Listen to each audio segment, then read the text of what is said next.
When it comes to big-name college football programs, the University of South Carolina is a very interesting case study to look at. They are a program that saw a lot of success under Steve Spurrier throughout the 2010s, but fell off later in the decade. They are a team that has seemingly overachieved the past 2 seasons and could be able to accomplish great things in year 3 under Shane Beamer. Is this a team that could return to winning 10+ games a season, or will they be stuck hovering around the 7 to 8 win mark? Only time will tell. In this video, I go over the history of South Carolina football and talk about how special of a turnaround Shane Beamer has been able to accomplish in his first 2 seasons in Columbia. You won't want to miss this one. South Carolina began playing football on Christmas Eve 1892, playing against Furman. At the time, the team was not sanctioned by the university, and the players provided their own uniforms, pads, and train fare to play in the game. They were nicknamed the College Boys by the News and Courier, and their supporters wore garnet and black. They would win their first game in 1895 and began playing in Clemson in 1896, winning the inaugural matchup 12-6. Between 1902 and 1903, they would go 14-3. The Board of Trustees banned participation in football for the 1906 season after the faculty complained that the coarseness of chants and cheers yelled by the students at the game were not gentlemanly in nature. This decision was later reversed months later. Billy Lavelle, a Columbia native, came to USC from Furman in 1928. Lavelle accepted a 3-year contract worth $8,000 per year to coach the Gamecocks, which made him the highest paid coach in the state. From 1928 to 1934, he led the Gamecocks to 7 consecutive winning seasons and a 39-26-6 overall record, which included a perfect 3-0 Southern Conference campaign in 1933. Lavelle is one of only 2 South Carolina football coaches to have produced 7 consecutive winning seasons. In 1934, South Carolina began playing at William Brice Stadium, and the Gamecocks struggled after the departure of Lavelle. Throughout the 40s, they saw 1 undefeated season while also sitting around the 500 mark the rest of the decade. Rex Enright put up a 64-69-7 record in his coaching career, finishing as the coach with the most wins and most losses in school history at the time. Warren Geis took over as head coach, putting together 2 7-3 campaigns in 1956 and 1958, a record of 28-21-1, an 18-15-1 ACC record, and a 27-21 victory over Darrell Royal's 1957 Texas squad in Austin. Marvin Bass took over following Geis, and after 5 seasons, he was fired after a 17-29-4 record and a drop in fan support. Paul Deitzel took over as head coach in 1966 after winning a national title at LSU and led the Gamecocks to their first ACC championship and appearance in a Peach Bowl. Jim Carlin took over in 1975 and led the Gamecocks to 3 bowl games, coached the 1980 Heisman Trophy winner George Rogers, and produced a 45-36-1 record during his tenure. After Carlin retired, Richard Bell coached 1 season before being replaced by Joe Morrison in 1983. After a 5-6 mark in his first year, the Man in Black led South Carolina to a 10-2 record, number 11 in the final AP poll rankings, and a Gator Bowl appearance in 1984. The 1984 season included victories over Georgia, Pittsburgh, Notre Dame, Florida State, and Clemson. The 1984 defense was called the Fire Ant defense, and in 1987 the Gamecocks posted an 8-4 record, number 15 final AP poll ranking spot, and another Gator Bowl trip. The 1987 Gamecocks were led by the Black Death defense, which held 7 opponents to 10 points or fewer and yielded just 141 points in 12 games. Unfortunately, Morrison would pass away during February of 1989, and Sparky Woods took over. He posted winning seasons in 1989 and 1990, but could not produce another winning campaign during his tenure. Woods led the USC football program through the transition to the SEC, and his distinction of being South Carolina's first head coach in the SEC play, as the Gamecocks entered the conference in 1992.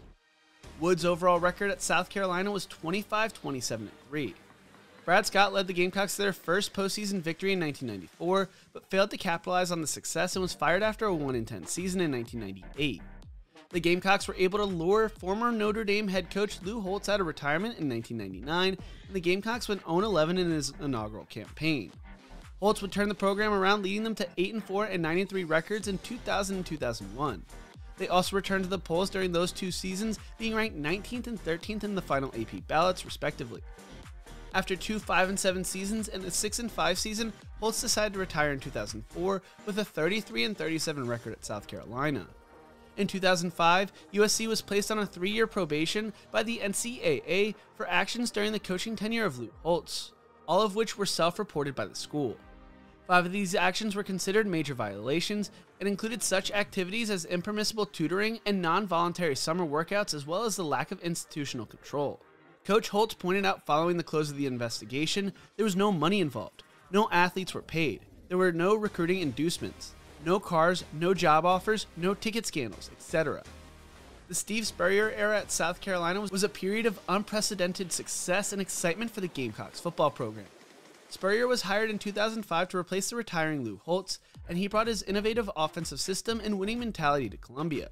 Some of the highlights of his tenure include winning the 2005 SEC Coach of the Year award in his first season after leading the Gamecocks to a 7-5 record and Independence Bowl appearance, posting the program's first win over a #1 team in program history with a 35-21 victory over top-ranked defending national champions Alabama in 2010, clinching the first SEC Eastern Division championship in school history in 2010 after defeating Florida 36-14 at the Swamp, where Spurrier had never lost as a coach or player, leading the Gamecocks to 3 consecutive 11-win seasons from 2011 to 2013, earning final top 10 rankings in the AP Coaches Poll each year, dominating the school's in-state rival Clemson with a 6-4 record, including 5 consecutive wins during the 2009 to 2013 season, before retiring in 2015 as the winningest head coach in South Carolina history with 86 wins, and being inducted into the College Football Hall of Fame as a coach in 2017.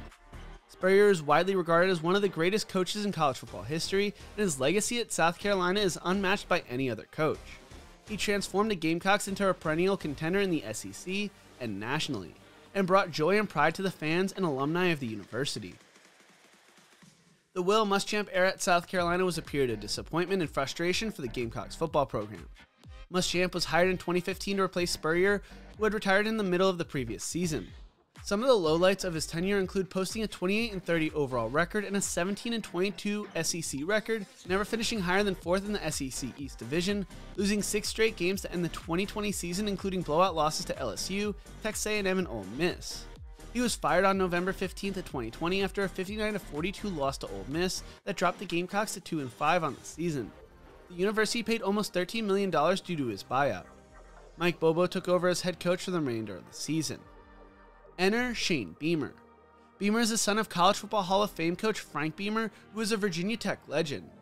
Shane was a former walk-on wide receiver at Virginia Tech and later moved to the long snapper position for the Hokies' 1999 national championship winning season.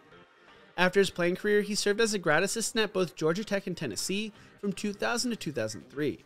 He would earn his first position coaching job at Mississippi State, where he served as a cornerback coach, leading to 3 players earning all SEC freshman honors. He later took over as a recruiting coordinator, bringing in a class that included Anthony Dixon, a future NFL player.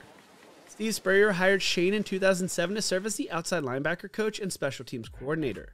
His 2009 special teams unit blocked 5 kicks, tying for the SEC lead and ranked 8th in the nation, while the Gamecocks defensive unit finished 3rd in the SEC in total defense and 15th in the nation. In his final 2 years in Columbia, Beamer also served as the recruiting coordinator for the Gamecocks. The 2009 class was ranked 12th best in the nation by Scouts.com and Rivals.com and included future NFL draft picks Stephon Gilmore and Alshon Jeffrey. Both the 2010 and 2011 recruiting classes ranked in the top 25 and included future South Carolina stars and NFL players Marcus Lattimore and Connor Shaw. In 2011, Beamer joined his father Frank in Blacksburg, serving as the running back coach, helping David Wilson set the school's single-season rushing record and earning All-American honors in the ACC Player of the Year award. In 2016, he joined the Georgia coaching staff, serving as the tight ends coach and special teams coordinator, coaching several players who went on to play in the NFL, like Rodrigo Blankenship at the kicker position and tight end Charlie Warner. In 2018, he joined Lincoln Riley's Oklahoma staff, serving as the assistant head coach, and was part of the squad that led the nation in scoring during the 2018 season with 48.4 points per game. When South Carolina hired Shane Beamer to be their head coach, there were a lot of people who doubted the guy. He was someone who had yet to be a head coach anywhere, taking over a program that was in a bad place and had consistently clashed with Clemson and Georgia on the recruiting trail. Beamer quickly changed the narrative and quickly began to re-energize the fan base through community outreach and convincing the fan base that this was his dream job. Going into the 2021 season, the expectations for the Gamecocks were to win anywhere between 4 to 8 games with a rough schedule down the stretch. There were a lot of things that went wrong for the Gamecocks as they saw multiple players start at the quarterback position, from Luke Doty to Jason Brown to Zeb Nolan, etc. The offense never looked great, but through the adversity, Beamer kept the team together and led them to a bowl win over rival North Carolina in the Duke's Mayo Bowl. Highlights of the season included their bowl win over North Carolina, blowing out Florida and upsetting Auburn, while lowlights included losing to Missouri and getting blown out by Clemson. The Beamer era was off to a strong start and looked to be only getting better with the additions of Spencer Rattler and Austin Stogner through the transfer portal after the season.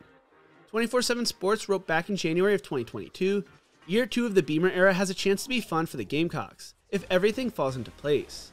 It's the job of the head coach to set the tone for the entire program and protect the culture when things go good or bad. Beamer managed it quite well. The 2022 season started off rough for the Gamecocks as they beat Georgia State but lost big to Arkansas and Georgia.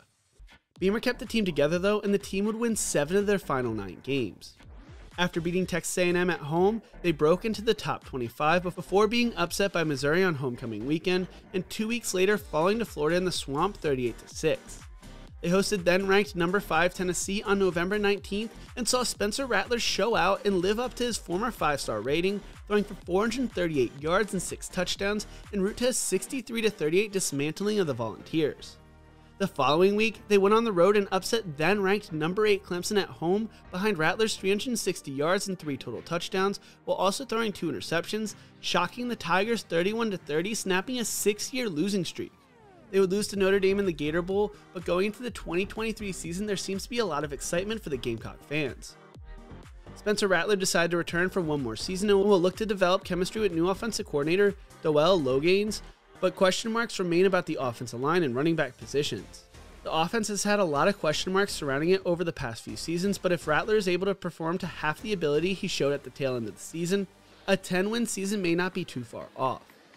Shane Beamer has quickly turned the South Carolina football program around in an impressive fashion, and I can't wait to see what they are able to do this season. What do you think? How will South Carolina do this season, and will Shane Beamer turn them into an SEC East contender? Let me know in the comment section below. If you enjoyed this video, make sure to check out one of my other videos right here. Don't forget to leave a like and to subscribe for more college football content. Thank you so much for watching. I could not be more thankful for y'all. You make this all possible for me, and as always, remember to embrace the grind.